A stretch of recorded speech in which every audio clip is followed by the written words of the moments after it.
สืบสานเวลาผ่าน131 ปีนานไกลวัดพระบาทอุดมรุ่งเรืองงามตาเจ้าน้อยบุญธาวงศาข้าหลวงปวงเชียงใหม่ปกครองหัวเมืองฟ้าทุ่มเทแรงกายแรงใจทุกชาติพันธุ์รวมใจรักษามัคคี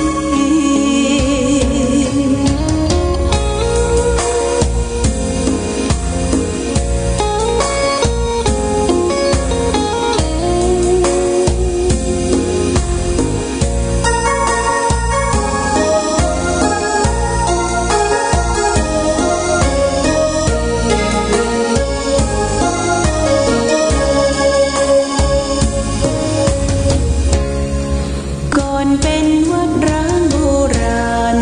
สืบสาน2524พระมหาราชครูเกษรา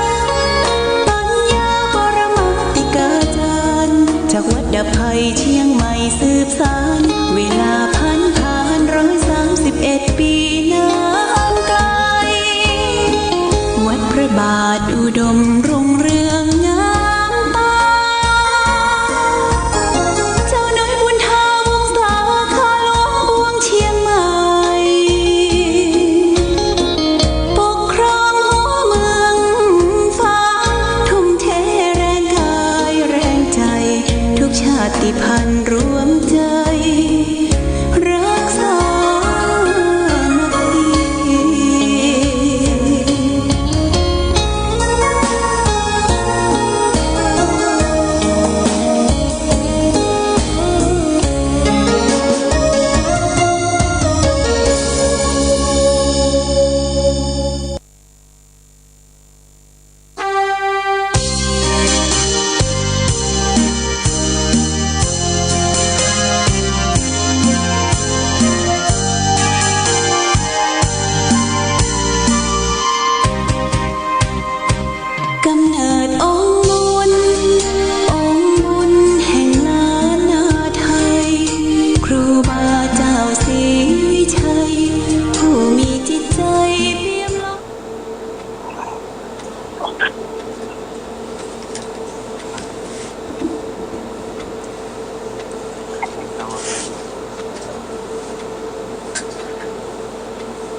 ทางกรมอุตุนิยมวิ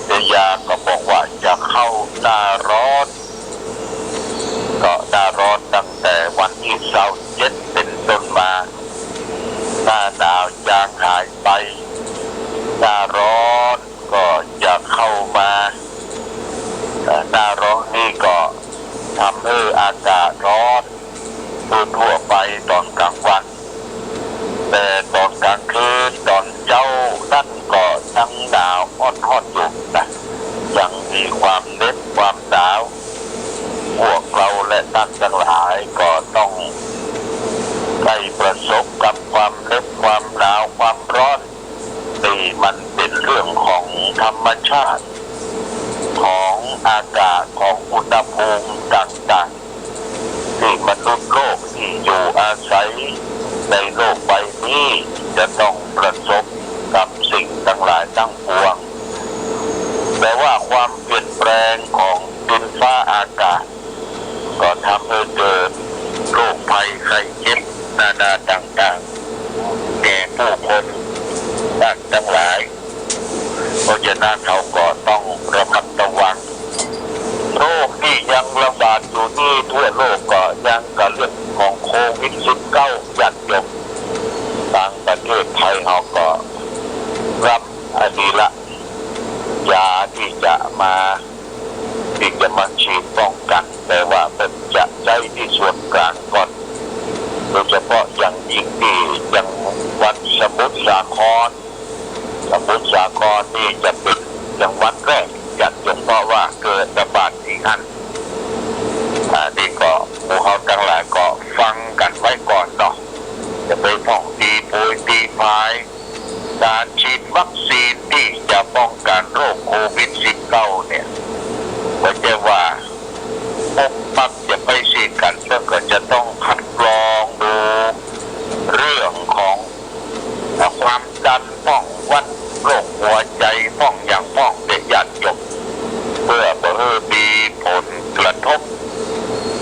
ต่อผู้คนที่ได้รับผลกระทบจากการฉีดวัคซีนอันนี้เขาก็ต้องดูแลตัวเองตัวเก่าเกี่ยแพทย์เกี่ยหมอโรคภัยไข้เจ็บเนี่ยมันเกิดขึ้นมันก็เป็นเรื่องของเป็นพิษเป็นภัยรอบตัวเขาอโรคยาปรมาราภาคนบ่มีโรคเป็นลาภอันประเสริฐยันยกพระพุทธเจ้าตรัสว่าคนบ่มีโรคภัยไข้เจ็บเนี่ยเป็นลาภอันประเสริฐแต่คนเราจะหนีจากโรคภัยไข้เจ็บเป็นว่าบนได้มันเป็นเรื่องของธรรมะเรื่องของธรรมชาติทุกคนเกิดมาจะต้องประสบพบปะเมื่อวัยสังขารเฮาแก่เฮาเฒ่าลงความเสื่อมโทรมของร่างกายและก็จิตใจเฮามันเป็นไปตามกฎของอนิจจังทุกขังอนัตตาเป็นของว่ามันบัดเที่ยงรู้ความเกี่ยงไปมาจากจบเราจะอยู่อย่างเก่าอย่างเดิมนั้นบัดได้แต่ยัดจบนะจะไปเข้าใจว่าโอ้จะมันเสื่อมบัดถอยบัดหายนี่มันบัดได้มันเกิดขึ้นตั้งอยู่และก็ดับไปเป็นอนิจจังทุกขังอนัตตาสำหรับมนุษย์โลกคนเราที่จะต้องประสบพบปะเพราะอย่างนี้พระพุทธเจ้าก็ถึงสอนเขาและท่านทั้งหลายว่าอยู่อย่างเป็นคนไม่ประมาทในการดำเนินชีวิตไม่ประมาทในการที่จะเอาสร้างสมคุณงามความดีไว้ในตัวตนเองและคนอื่นนะความดีเนี่ยทำประโยชน์เกิดขึ้นกับตนเองและคนอื่นคำว่าตนเองนั่นก็คือเขาก็มันสร้างสมคุณงามความดีก็โดยการสร้างคุณงามความดีมีลับใหญ่อยู่3 1คือดานนี่ก็คือหมายถึงว่าไม่ใช่ว่าดานเฉพาะแต่ทุกเจ้าประสงค์คือเอื้อเฟื้อเผื่อแผ่แก่กันและกันแบ่งปันความสุขของตนเองที่มีอยู่เนี่ยคือแก่เพื่อนมนุษย์โลกเดียวกันนี่ก็คือการเอื้อเฟื้อเผื่อแผ่แบ่งปันสิ่งที่เราได้มานี่พระพุทธเจ้าได้ตรัสสอนสาวกของพระองค์ว่าถ้าได้ลาภมาโดยชอบธรรมแบ่งปันลาภนั้นให้แก่บุคคลอื่นพระพุทธเจ้าสอนว่าถ้าได้ลาภสักการะมาโดยชอบธรรมก็แบ่งปันแก่บุคคลอื่นได้กินได้บริโภคได้ใช้เขาก็จะมีชีวิตอยู่ร่วมกันต่อ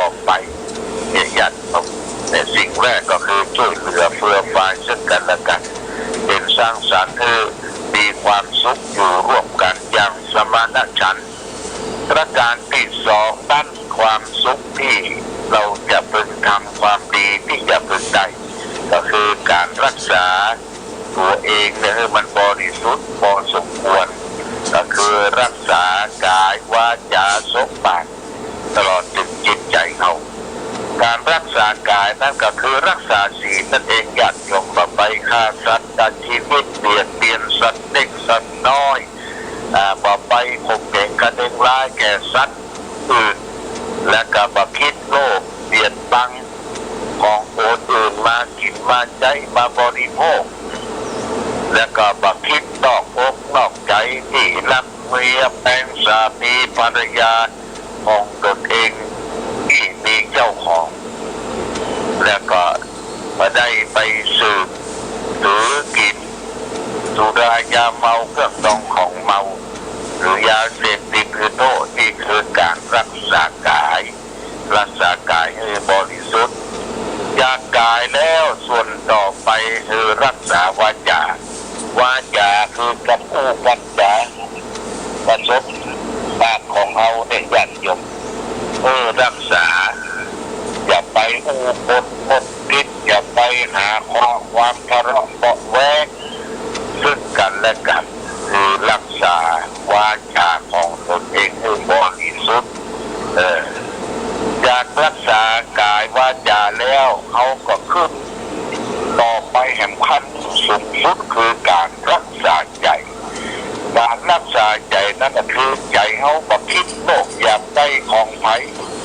บ่คิดพยาบาทมองร้ายไผ่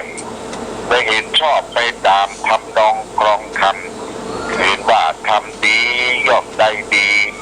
ทำชั่วย่อมได้ชั่วระหว่างความดีความชั่วเนี่ยญาติโยมมันอยู่ที่ตัวเอาทำกรรมอันใดไว้ก็ต้องได้รับผลกรรมอันนั้นนี่คือการสร้างสมคุณงามความดีใส่ตนใส่ตัวเมื่อความดีแก่ตนตัวมีแล้วก็เพื่อเฉลี่ยเจือจางเพื่อความดีเพื่อกับคนอื่น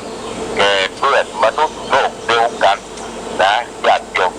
มนุษย์เป็นโลกแต่มนุษย์อยู่ร่วมกันเนี่ยเป็นสัตว์สังคมก็เริ่มต้นตั้งแต่ครอบครัวตั้งผัวตั้งเมียตั้งลูกตั้งเต้าและขยายออกไปเป็นครอบครัวชุมชนอาจจะเป็นชุมชนนั้นเป็นหมู่บ้านเป็นตำบลเป็นอำเภอเนี่ยอยู่รักใกล้ปองดองคือมนุษย์โลกเขาเนี่ยอยู่ในโลกนี้ประมาณเท่าใดญาติโยมอย่างมากก็80-90กว่าล้านละดับขันจากโลกนี้ไปนักปราชญ์จึงแบ่งอายุไขของคนไว้ว่า10 ปีอาบน้ำบ่หนาว20 ปีเอวสาวบ่ได้30 ปีบ่นายสงสาร40 ปียะการบนฟ้าผ่า50 ปีสาวน้อยดาบ่เย็นใจ60 ปีไอบนฟานโคก70 ปีบ่หกเต็มตัว80 ปีไข้หัวบ่ได้90 ปีนี่ไข้ก็ตายบ่ไข้ก็ตายไม่ยัดโยมแต่คนเราอายุมันเกินหรอกมันเกินกว่าที่เราจะรักษาร่างกายจิตใจเขาไว้ได้เท่าใดก็จังมันยัดโยมเพราะว่าเราได้อยู่ในโลกเนี่ยมาเมื่อนาน50-60 ปีแล้วตั้งตายบ้านปลายชีวิตจะอยู่ไปเท่าใดก็จังมันแต่ว่าขออย่าได้ไปประมาทพระพุทธเจ้าว่าจะไปประมาทในการดำเนินชีวิตสร้างสมคุณงามความดีเกิดมาทั้งทีทำดีให้ได้จะได้ทั้งทีได้ฝากดีเอาไว้ทำดีไว้ให้ลูกทำถูกไว้ให้หลานทำความชื่นบานไว้กับประเทศชาติบ้านเมืองกับพระศาสนาของเขานั่นคือคุณค่าของคน